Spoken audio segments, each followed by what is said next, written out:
I call on the representative of Pakistan. Mr. President, I take the floor to exercise our right of reply to the statement in the general debate earlier today, in which the Foreign Minister of India indulged in an orgy of slander against my country. Her comments towards Pakistan betray the hostility that the Indian leadership has towards Pakistan, hostility that we have endured for 70 long years. Repeating falsehoods year after year does not and cannot conceal or alter the truth.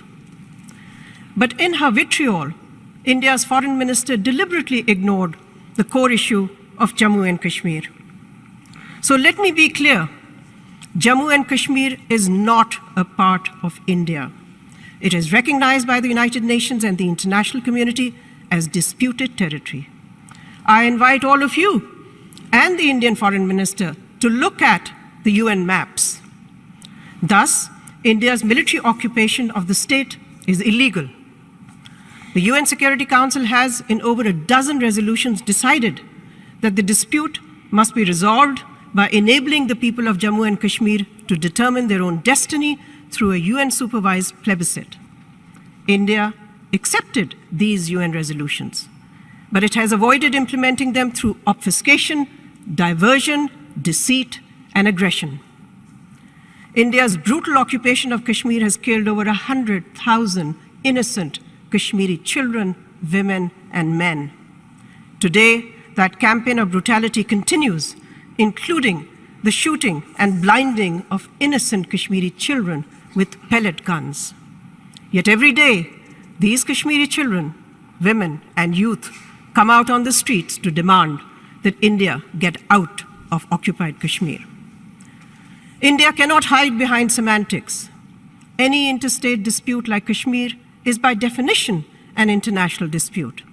If the parties fail to resolve a dispute, the UN and the international community has not only the right, but the obligation to intervene and help to resolve the dispute.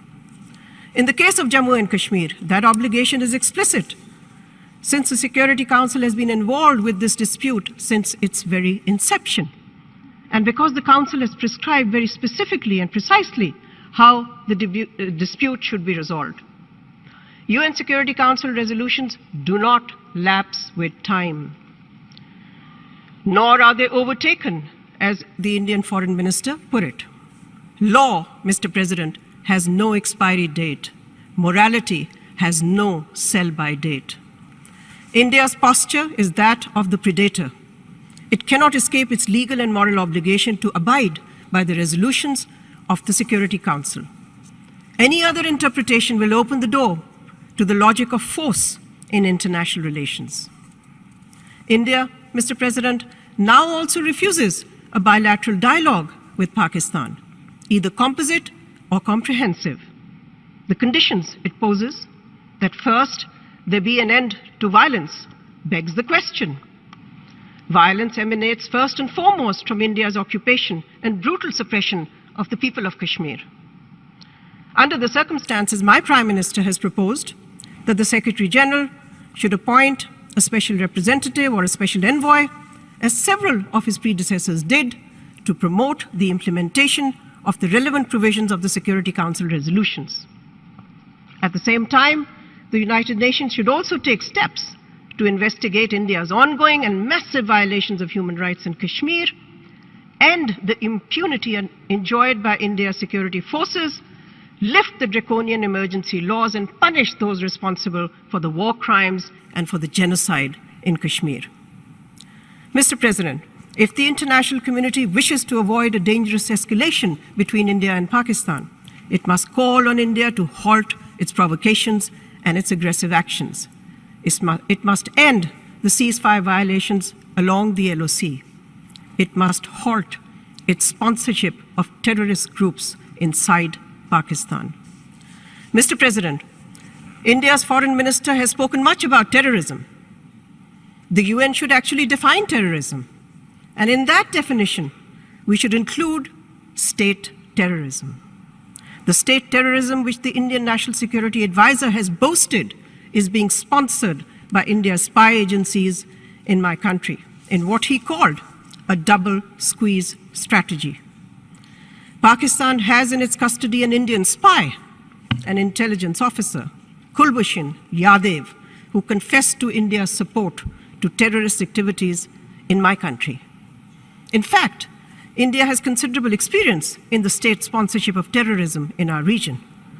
It has sponsored and perpetrated terrorism and aggression against all its neighbors, creating terrorist groups, destabilizing and blockading neighbors to do its strategic bidding, and sponsoring subversion, sabotage, and terrorism in various parts of Pakistan. All this establishes that India is the mother of terrorism in South Asia. Mr. President, India's proclivity to violence is also no secret. In the 70 years since its independence, India has been engaged in at least over a dozen instances of the use of force and continues to face 17 insurgencies in its own land. It has fought a war with or in each of its neighbors. Mr. President, the Indian Foreign Minister sought to denigrate my country's founding father, Quaid-e-Azam Muhammad Ali Jinnah. All I can say about India's current political luminaries is that they belong to a political organization that has the blood of thousands of Muslims of Gujarat on their hands. Today, this so-called democracy is the world's largest hypocrisy. This, Mr. President, is the face of India's democracy. India is ruled by a government in which a racist and fascist ideology is firmly embedded. The leadership of this government emanates from the RSS, the same extremist group which is accused of assassinating Mahatma Gandhi. It is a government which has appointed a fanatic as the chief minister of India's largest state, whose rallying cry to his mobs was, "If one Hindu is killed, we will kill 100 Muslims." It is a government which has allowed the lynching of Muslims. And all this is amply documented by international human rights organizations. Indeed, as one of India's most famous contemporary authors recently said, and I quote, "These horrific murders are only a symptom. Life is hell for the living too.